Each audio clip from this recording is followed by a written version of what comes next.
commonly prescribed for people with lower back pain. The first one I'm going to do is a stretch for the area of the what we call the buttock or the piriformis or gluteal area. Several different ways to do this. One way to do this is even when you're sitting in a chair. You can fold your one leg over the other leg, sit up nice and tall, and just kind of put some gentle pressure on the knee and lean forward. Don't bend forward, just lean forward, and you should feel a nice gentle stretch in your buttock. And you can hold this for about a half a minute to a minute. Other ways to do this stretch is, if you want to do it on the floor, is to kind of get in this position on the floor. We call it a figure 4 position, and then you take both hands and you grab hold of your knee. And then to make the stretch a little stronger, you take the other foot that's on the ground and you bring it towards your butt cheek, and that increases the angle here.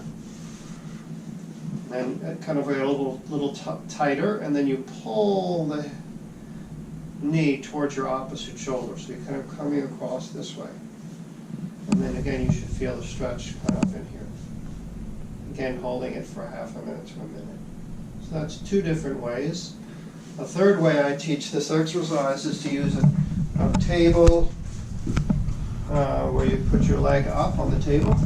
So usually what I do is I put my leg up like this, and then I come around like that, so that I'm square to the table. So this angle here should be a 90-degree angle. Your hip straight ahead, your foot on the ground straight ahead, and then you bend this knee like so, and then lean forward. You can hold on. And again, you should feel it in the buttock. So that takes care of the piriformis. The next one I'm going to review is the hamstrings. So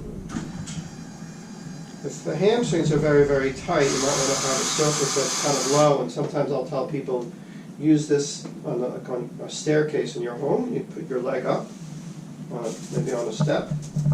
And the key thing with this is to, again, square yourself. Make sure the foot is straight ahead. Make sure this foot is pointing back. If it's too tight and you can't handle it, go lower. If it's too loose and it's easy, raise it up. So all I'm going to do here is bring the foot up like this and then lean forward until I feel a nice, good, strong stretch in the back of my leg, and hold it. So that's one way to do this hamstring stretch. If it's too uncomfortable, you can't really handle that, I often use a strap. And you can use any kind of thing for a strap. You can use a yoga strap, a belt, a rope, a towel.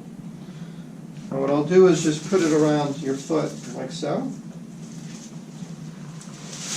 Lie down and pull your leg straight back up. Again, here you're feeling the pull in the back of your leg. Hold it again for half a minute to a minute.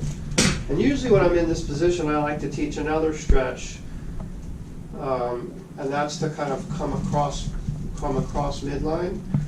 As you do this, instead of the stretch being behind your leg, you start to feel it more on the outside of your leg and in your thigh. Because a lot of people get this kind of pain along the thigh here, and this is kind of a good way to get at that area. Again, half a minute to a minute, relax.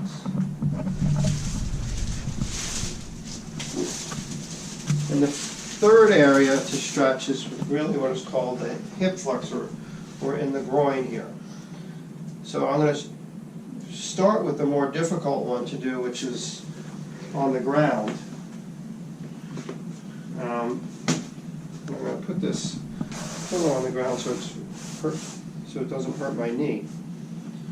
And I'm going to go in this direction.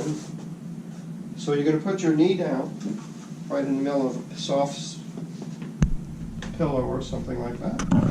Your foot comes way out in front here. The foot behind, you curl the toe under this way.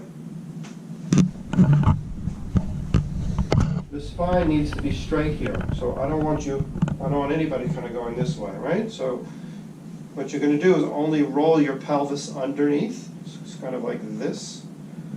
Roll it under, maintaining this posture, and just come forward, and you should feel a nice stretch here. You should not have back pain when you do this. It should be all in this. If you can't tolerate this because your knee hurts, I'll show you a different way to do this. But this is definitely the most effective way. But if you can't tolerate it because of your knee, because lots of folks have knee pain, I'll do it in a different way. One alternative is to do it this way. So you put your leg up on a surface like this. On the side you're stretching is actually the other side, and you kind of hop back a little bit like that. You bend this knee as far as you can, but you keep this straight as an arrow, and your, again, spine try as straight as possible, and you'll feel a stretch right in here. So it's a little bit easier. And the third way, which is the easiest way to do it, is to do it on the end of a table or a bed. And what I like to do is get my legs all the way down off the table here, so there's plenty of room. And then make sure there's maybe a pillow or something behind you.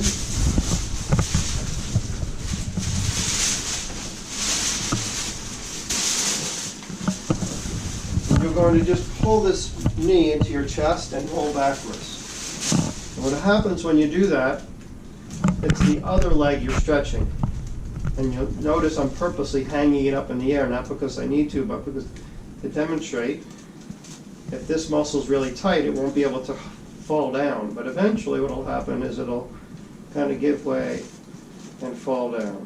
And if you have a partner that can help you, you put a little pressure here, and you'll feel the stretch again in that same muscle. So this is kind of the easiest way to do it if you're having trouble doing it the other ways. So those are the three main areas that I like people with lower back pain to stretch.